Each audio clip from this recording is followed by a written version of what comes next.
Hey guys, Supercross Productions here, and today I'm going to be doing my Guardians of the Galaxy Volume 2 full wave set review.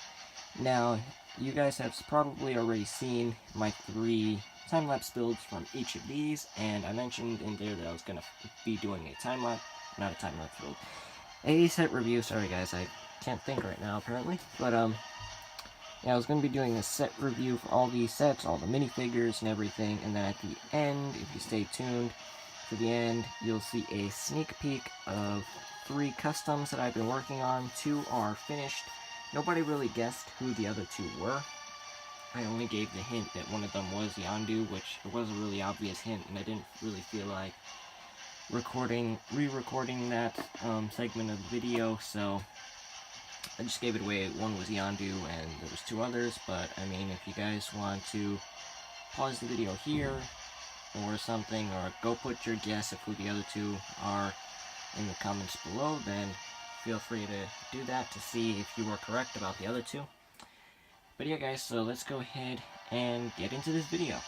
Alright guys, so here's the first figure. Now something I want to mention is I'm not going to be going in any order from what figure is from what set. I'm just going to be going in my own order. Also, something I forgot to mention at the start of this video is there may be some spoilers in this video. So, if you haven't seen the movie, I suggest you click off. But, yeah, so there may be some spoilers. You've been warned. I mean, you guys have probably been already spoiled for this movie a lot, or if you haven't seen it by now. But I just saw it, September 8th, I think, and then I watched it again September 10th, so what, 3 weeks ago? I don't know, but, yeah, so I recently saw it twice, and I really enjoyed it. I had to pick up all 3 of the sets, and that's why I'm doing this review, and some custom minifigures from the movie, because I really enjoyed it. But, yeah, so, first off we have Star-Lord, and this is sort of the outfit he wears in the beginning of the movie. I'll give you the full 360 of him. He comes with the helmet here, as you can see. It's different from the older helmet, as this one has white in the eyes, while this one is just red. And it has a lot more details, you can see as a comparison. It just doesn't have these lines at the front of the helmet, which I think it would have been nice if they would have added, but that's the only main difference in the helmet. And if I do take this off, they do include a hairpiece for Peter Quill's Star-Lord. He has his quad blasters. He's got the Hawkeye pants from Civil War, and he's got a jetpack, which I'll take that off so you can see the prints on the back. There you go. But yeah guys, so this is Star-Lord. I mean, for the most part, he's pretty accurate to the movie, other than the shirt color. But yeah, so now we can move on to the next figure. Alright, so next up here we have a version 2 variant of Star-Lord, and he's got that same jetpack thing on his back that goes over his neck with a neck brace. He's got the hair, same head, same quad blasters, plain black pants, and he does have his jacket. I mean, the jacket is actually pretty accurate, minus the shirt, because, you know, in the movie, sure has white letters, but since LEGO bases this stuff off concept art, I guess he didn't have that in the concept art, the white letters. Yeah guys, so that's Star-Lord. Not much to say about this guy, other than he is pretty accurate and pretty cool. And something I do wish they would have done, maybe, to give him more details, gave him a pair of these legs, because, I mean, this guy is pretty plain. Next up here we have Gamora, and she's just using a regular katana sword. She's got the same shirt as Star-Lord, same legs. So I'm not really gonna go into detail over that. I will show you double-sided face for the head, angry side, and then this more smiling side, and then she does have like some purple in her hair. Something I want to talk about her is, I honestly wish they, even though this was from that scene in the movie where she's wearing a jetpack, I wish they would have given her her own clothes for this time as a minifigure, because they did for the first movie. Each one of them had their Ravager suits, and this one is just like a copy of Star-Lord's suit. I mean, nothing's different besides the head, hair, and the hands. So I honestly don't like that they did this, but I mean, I guess it's okay. I just wish they would have made an actual Gamora figure with the actual clothes she wears in the movie. And then here we have Drax, and he is, for some reason, wearing a jetpack, which I don't know why he's wearing that. I guess since this one doesn't go over his chest, I guess he's wearing this one since it doesn't go over his chest and it doesn't pinch his nipples. But yeah, so Drax in the movie did complain about having a jetpack because he said that it hurt he has sensitive nipples.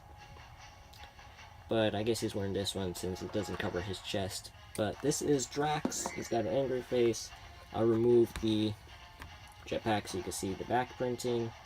He's got arm printing, and he's got his own pants printing, which I think is really nice. And he's got these two knives. And I'll show you a comparison. Drax, this is from the first Guardians movie. So you can see all the differences in the tattoos and everything, because the tattoos and stuff are different. As you can see, the front, like the tattoos on the face, the version 2 has more accurate tattoos on the face, how they go around his eyes, when on this one Lego cut it off for some reason. And the tattoos on the torso are basically the same, although this one does look a bit better than the previous one. The arms look exactly the same. The back of the torso looks basically the same, but like I said, this one's got a nicer design than the previous one. And you can see the difference between the back head prints and on the arms, exactly the same. Like I said, newer is nicer. Yeah guys, that's Drax, and I am gonna just stall here while I put his head back on, which I did just drop. But yeah, like I said, Drax. Here we have Rocket Raccoon. Now this guy is actually, he is probably the most accurate figure. Him and Drax are the most accurate figures from these sets to the movie. Like their suits and stuff wasn't really based off of concept art, although it might have been. But like his pants, like maybe not the color, but his pants and his torso are matched everything from the movie. So that's something nice that we actually got movie accurate prints on at least some of these figures. Hopefully Star-Lord and some of the others will have movie accurate prints in Infinity War, since their suits have already been shown in the movie. Hopefully Lego can use their Guardians 2 suits, just print the more accurate ones and not rehash figures like they did with Black Widow for Civil War. But if we take off the headpiece, you can see his torso better, all the printing, and then you can see the back printing better. I'll remove the tail. You can see all his back printing, which is really cool, and like I said, really accurate. And he's got his two guns, and that's it for Rocket Raccoon. And then here we have Baby Groot, which this one is also pretty accurate. It would have been nice to get maybe some back printing on this guy, but I guess the all the front printing and stuff we got is okay. He's got these little peg arms, I guess you could call them, so he can hold the Anulax batteries, and he can hold 2 of them, or anything you want to clip onto his hands he can hold. This guy is pretty cool. It's a new mold that they used for him, you can see. Yeah, that's the Baby Groot without his Ravager uniform, and I'm not even going to cut the segment here.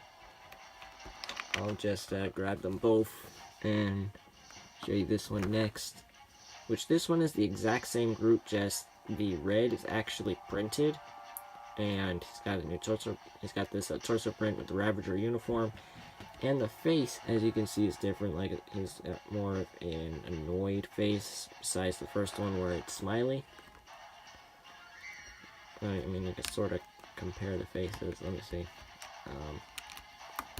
I'll move this, break the stand up a bit so you can compare them better.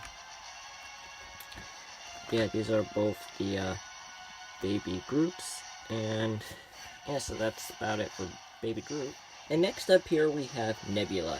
Now Nebula is another one of those figures that LEGO finally got right. They got her accurate to the movie, which is nice. Like, the original had the opposite, like the light blue was printed on the middle of the face, and the arm and head were dark blue.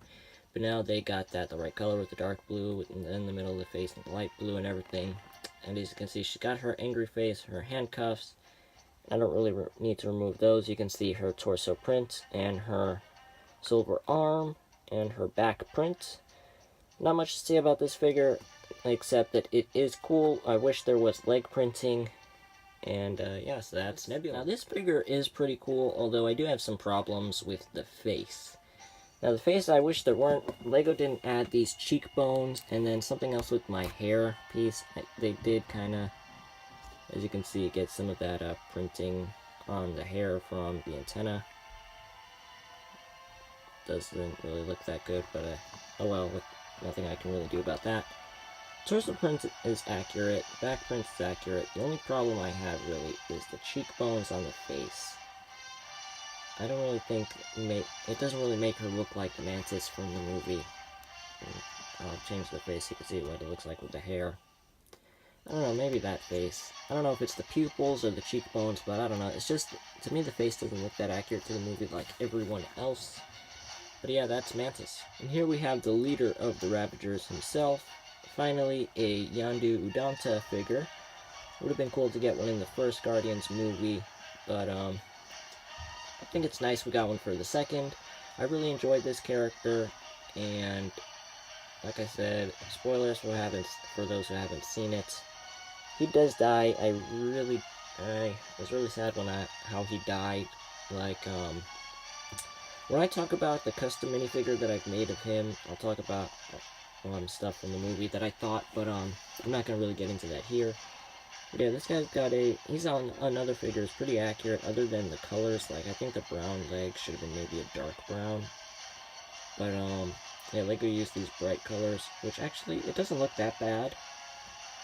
And he does have the scar on his face. He's got, like, the silver teeth and translucent fin to look like it's glowing. And his arrow. Yeah, so that's Yondu. And here we have Taserface, and this guy's got this huge gun. You can see, he's another member of the Ravagers. He tried to take over from Yondu. But, yeah, so I'll get this big thing out of the way. And I'll take off the hair and the beard so you guys can see what his face looks and all his printing.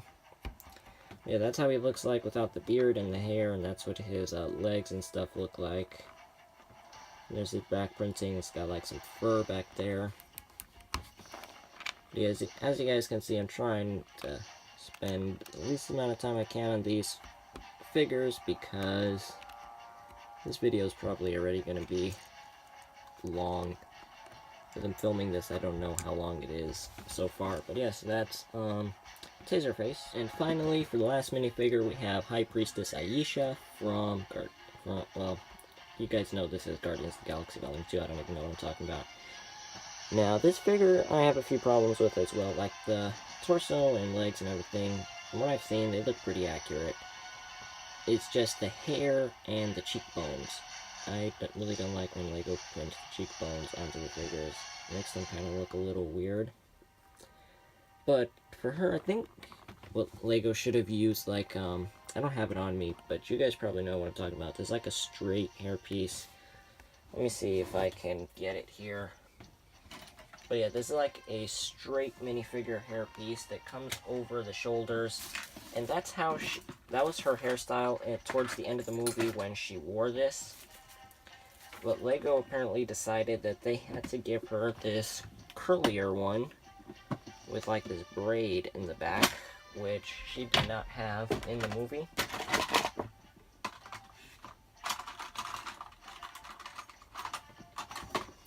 Alright, okay, sorry about that, guys. But, see, this hairpiece in gold, I think would have been much better if LEGO used, like, well, then just imagine it in gold, minus the cheekbones, and I think that this would actually look much better for Aisha, but, that's just my opinion.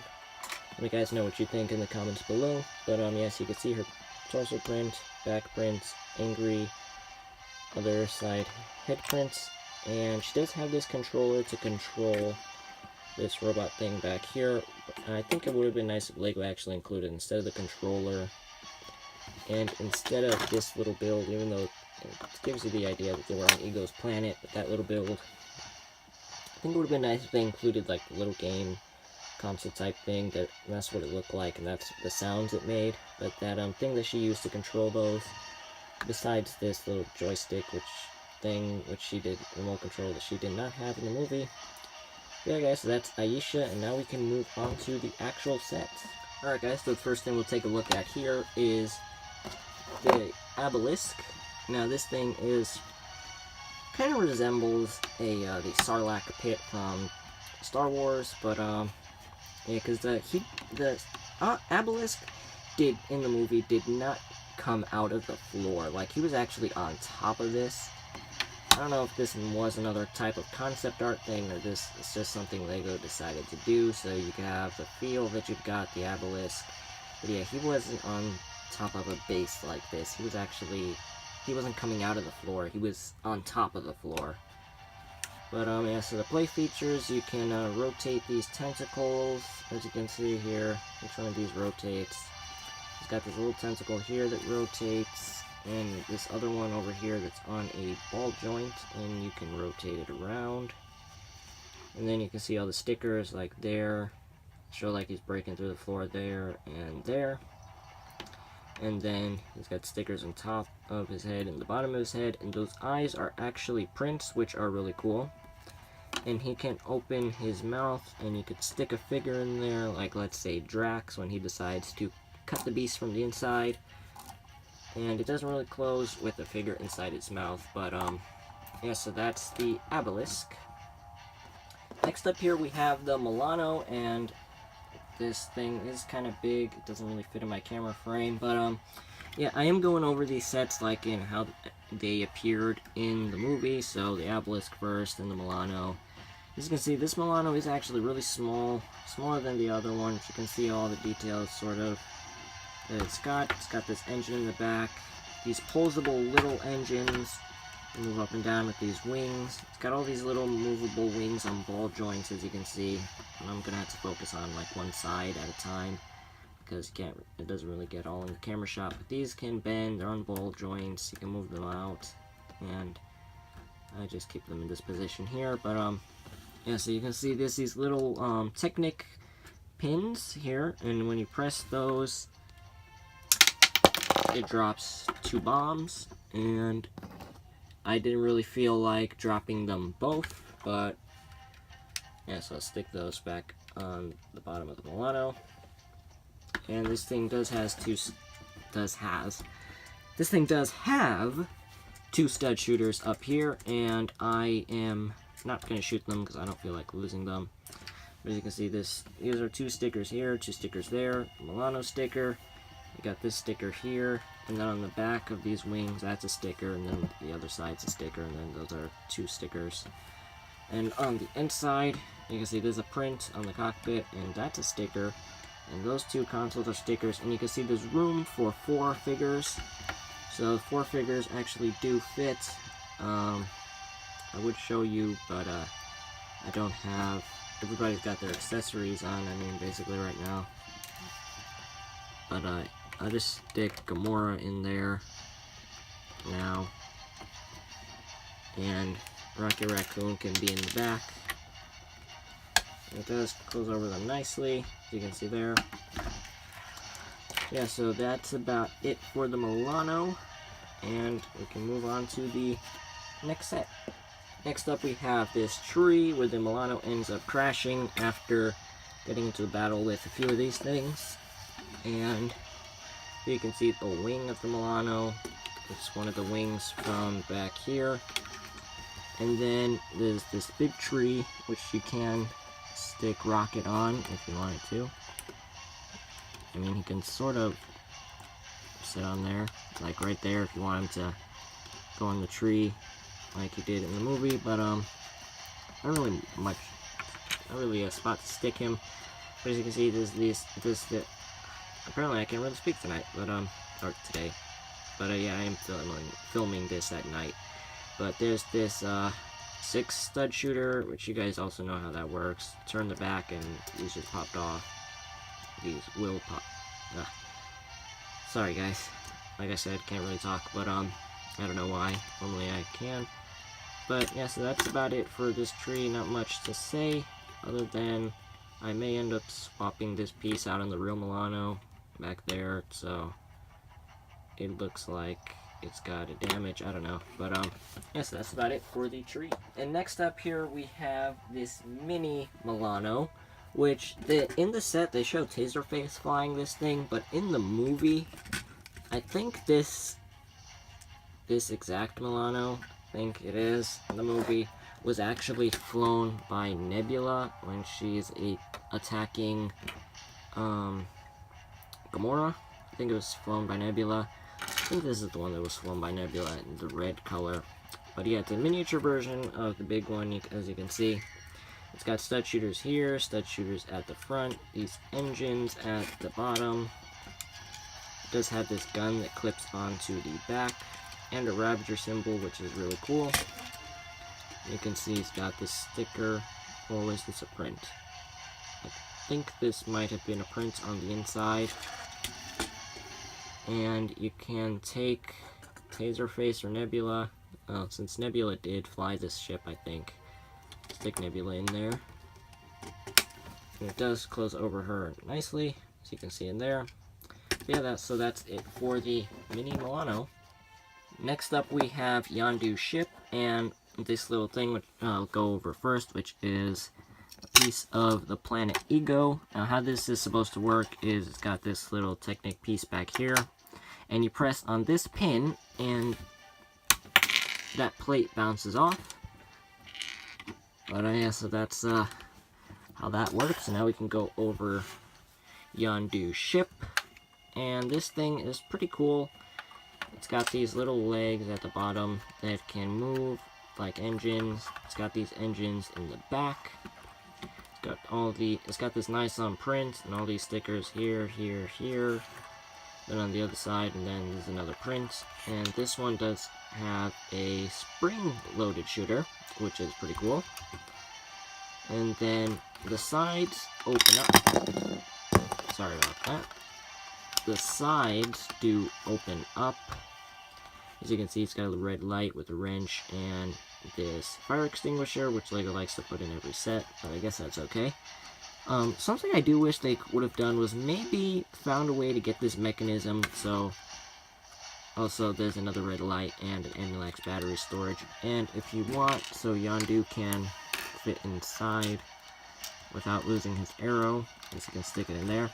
But as I was saying, something I wish they would have done was maybe found a way to get this to open up, and then also found another way where you can at least sit 2 or 3 minifigures or something in the back here, because in the movie this thing was kind of big and you could fit more than one figure in the back. It was like a huge cargo area, but yes, it is. You can see this top slides out and then push it in and it clips in, and Yondu sits in there. And you can see the rest of the detail over the front and, like I said, on the bottom. Yeah, so that's it for Yondu's ship. And here we have one of those Sovereign's fighter drone craft things. This thing is pretty cool. I actually would have liked to get another one of these, maybe. I may end up buying a few more just to make an army of these things, because these things were kind of cool in the movie. But as you can see, it's got these 2 stud shooters on the sides.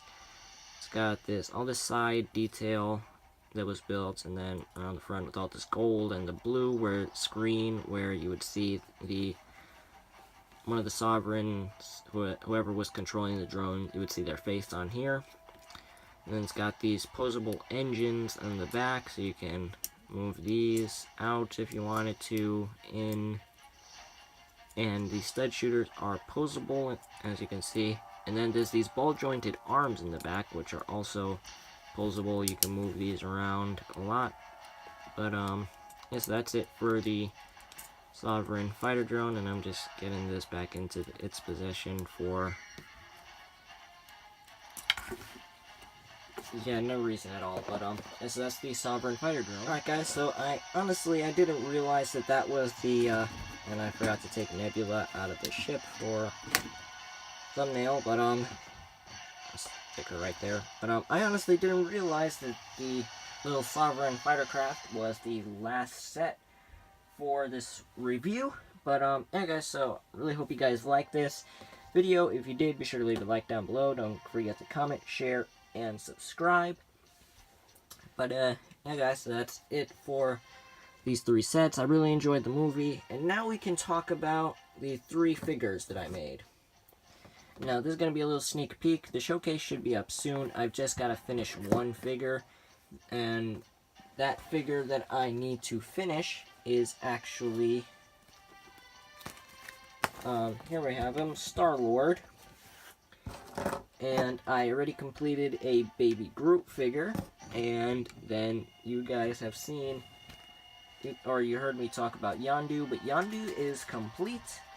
Baby Groot is complete. I actually posted photos of these guys on Instagram.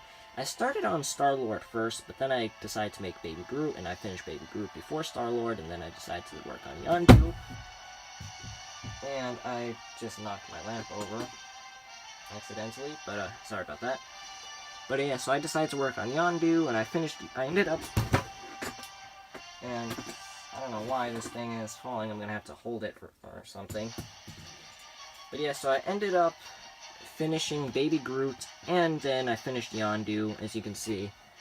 And I'll just give you guys a little bit of a closer look at these guys so you can see them a little bit better.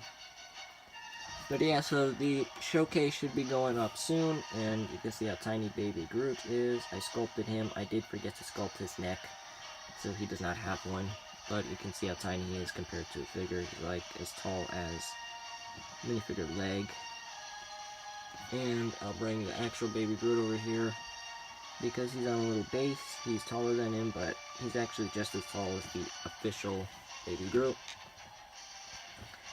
And then Star-Lord, I am using the old helmet, as you can see. I gotta paint his quad blasters, paint his helmets. He has a hairpiece. I have it here somewhere. I would have to look for it, but yeah, so I finished Star-Lord, although I do need to redo his right leg, because as you can see, those lines are kind of uneven on the right leg, no, the left leg, I mean. The lines and stuff aren't even along the top, so I'm going to have to redo that before I showcase him. Yeah, so this is Star-Lord. These were the 2 secret figures that I was working on. I don't know if anybody guessed. I honestly don't think so. But yeah, so like I said, that's it for this video, and I'll clear these off. Like I said, thumbnail. But that's about it for this video. Hope you guys liked it. If you did, be sure to leave a like down below, and don't forget to comment, share, and subscribe. And yeah, this video's longer than I wanted it to be, but yeah, I'm just gonna end it here. And also, a quick last thing to mention is Avengers Compromised Episode 2 will be airing October 1st. So, for those of you who've been waiting so long, I'm gonna post a video soon about because I need voice actors. If I don't get the voice actors in time for October 1st, then the video's probably not gonna be uploaded October 1st. But yeah, I'm gonna be uploading a video soon on what characters I need voice actors for. Yeah, so like I said, that's it for this video, and bye.